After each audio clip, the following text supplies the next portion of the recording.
بسم اللہ الرحمن الرحیم۔ السلام علیکم ورحمۃ اللہ وبرکاتہ۔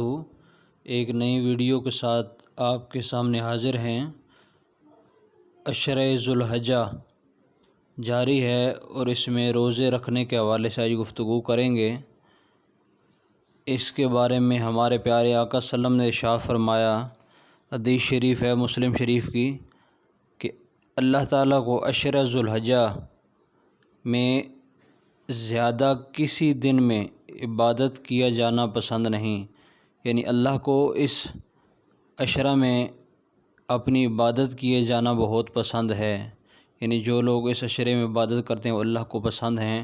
اور اسی حدیث شریف کے مزید یہ حضور فرماتے ہیں کہ جو اس مہینے کے اس پہلے 10 دن میں روزہ رکھے، یعنی پہلے 9 دنوں تک روزہ رکھے، ان کو اللہ تعالیٰ 1 سال کے روزے رکھنے کا ثواب عطا فرماتا ہے۔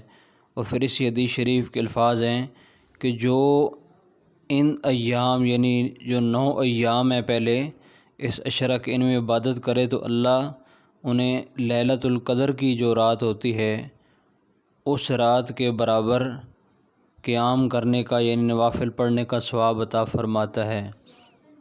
اور خصوصاً 9 ذی الحجہ کا جو روزہ ہے، یوم عرفہ کا روزہ، اس کے بارے میں تو سرکار نے فرمایا کہ جو اس کا روزہ رکھتا ہے اس کے 1 سال کے پچھلے گناہ معاف، پچھلے سال کے گناہ معاف، اور 1 سال جو آنے والا ہے اس کی بھی اس کے گناہ اللہ تعالیٰ معاف فرما دیتا ہے۔ تو سامعین کرام، یہ عشرہ بڑا ببرکت عشرہ ہے، اس کے اندر اللہ ہمیں روزے رکھنے، عبادت کرنے کی اللہ تعالیٰ توفیق دے۔ آمین ثم آمین۔